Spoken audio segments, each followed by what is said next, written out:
Hello guys, welcome back to my channel. Today, as I promised last week, we're going to talk about the identity shift that not a lot of people talk about.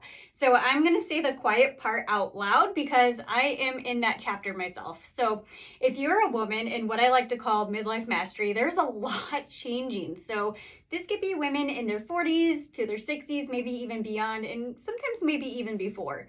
But as we're reaching this new chapter in our lives, a lot of things begin to change. So a lot of things, our roles, our looks, a lot of this is changing. So we're going to notice new wrinkles. We're going to notice gray hair. And in today's society, there is so much pressure to be young and look young and be beautiful. So not only are the roles changing, we're also trying to stick to society's norms of looking young, because like in today's time we're supposed to still look young even well into our 50s. If you look at some of the women today that are popular actors or actresses, and they're just out there looking amazing and crushing it at 50. So there is just a lot of society pressure, and what that can do is put a lot of pressure of ourselves on our identity. We might start to feel irrelevant. Our kids are getting older, they're moving away, our role as a mother is changing. We might be retiring from a job that we had for years. We could even go from career to entrepreneurship, because at this age you kind of realize that, hey, what I was doing before wasn't really what I wanted to do, and I want to do something else. So let me go ahead and dip my toes in the entrepreneurial world. So from there, what I want to talk about a little bit is that this can be normal, and it doesn't mean that you're irrelevant or you're undervalued anymore. What that really means is that we got to do an identity upgrade to really match how we want to feel and how we want to show up in this next chapter in life. So the good news is, even though we're aging, it doesn't mean that our last chapter is behind us. It just means that we are going to be in a new chapter and a new season of our lives. And our stories aren't ending. We're just creating a whole different chapter. So the first thing you're going to want to do when you're stepping into your new chapters, you're going to want to recognize it. You're going to want to realize what's really going on. What kind of thoughts are you having? What kind of place are you putting yourself in as your roles? Like, are you still in your career? Are you retiring? As moms, our kids move out and they become adults and they start their own families. That's amazing. That doesn't mean that role changed. It just means the way that we show up in their lives changed, right? So we want to make sure that we're updating our identity according to that. So step one, recognize where you're at, recognize the thoughts you're having, and recognize where you want to go and how you want to feel. We can't just move around life floating like a leaf that just fell off a tree and hope to land somewhere good and land in the road instead, where you're not going to last. So that'd be like getting into your car and wanting to go to a specific place because it's going to have a specific feeling, but not having the directions to get there or the clarity on where you want to go. Because a lot of times we don't need to know the directions GPS tells us. Life is similar, right? So we at least need to know and have some kind of idea of where we want to go. Now, the next thing you're going to want to do is separate yourself from what you have done in the past and the roles that you have had and the titles that you wore, such as mother or whatever your role or career title might have been. That is something that you did. It's not who you are. You are valuable because of who you are, not because of what you did, not because of how you raised your children. You are valuable because you are you. And that is something huge, that when we can shift our thinking and our identity from thinking that we're only as valuable as our roles or the titles, and really step into that value of knowing that we're valuable just because we are who we are. That is a huge shift in your thinking and your perception, and that's going to change your reality. The next thing you're going to want to do is get curious instead of critical.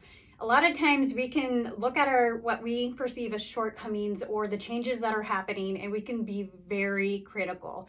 It's really easy to do, right? I'm sure you've noticed that it's so much easier to put yourself down at times than it is to build yourself up. So what you're going to want to do is, instead of be critical, or if you feel yourself being critical, you want to change that to curiosity. That means asking yourself the question, who am I becoming?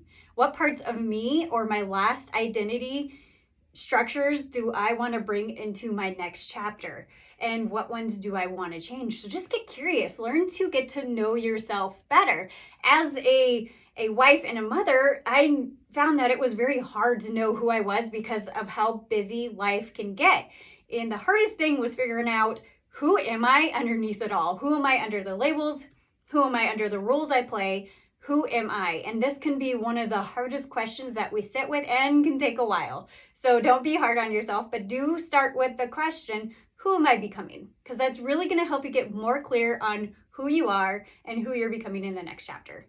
Now, I'm going to tell you about something I absolutely love, and if you use it, it's going to work. But the trick is you're going to have to actually use it.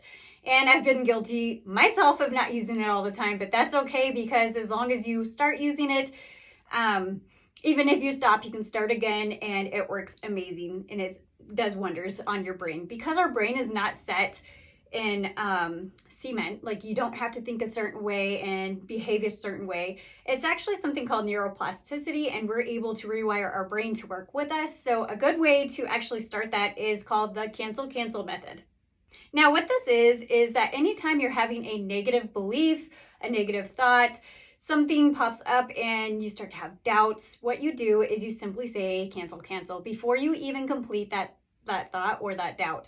So you start thinking something that doesn't really work for you, is not going to serve you and help you in any kind of way. Cancel, say it in your head, and then you can complete it with a completely different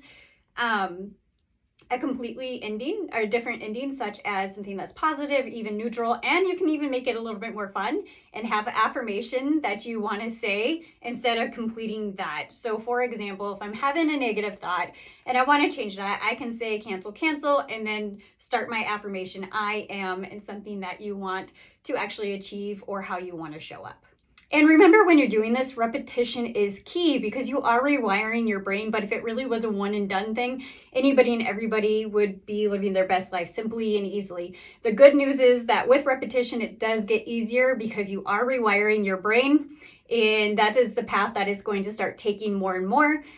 The way you can look at it is what's used the longest becomes the strongest. And on a different note, when you are actually rewiring your brain to see the opportunities instead of the obstacles, you're going to actually just be better in your life, simply just because you're going to be noticing more things such as opportunities instead of things that hold you back or obstacles. So the way that I use cancel is that whenever I'm feeling like I'm in a slump or that I don't even want to use it, and let's be real, we all get there where we don't even want to do anything to better ourselves. The trick is to do it anyway, because if we're going to fake it before we make it, it's really going to help us rewire our brain to where we're going to want to get that and get the results. So we're going to want to go back there and do it anyway, even when we don't feel that way. So even if you feel very resistant to actually using it, make sure you use it. So I have noticed that when I don't use it and I'm kind of feeling more negative, I will see more negative people, have more negative conversations, just more things that I don't want in my life are showing up. And that's why the cancel is so important, especially with identity upgrades. So we are like our environment. So if we can rewire our brain to see the good in life and the positive and all of that good stuff, it's going to attract the right people, the right conversations. You're going to see the beauty in the world instead of not the beauty in the world. And in today's world, really anytime, you're going to want to really focus on the good, because that's going to help you be your best version and show up as the identity you want to show up in your next chapter. Now, I want to leave you with an action step that you can take today besides the cancel method. Tonight, before you go to bed, write down this question. The woman that I am becoming in the next chapter believes, or the woman that I am becoming in the next chapter wants.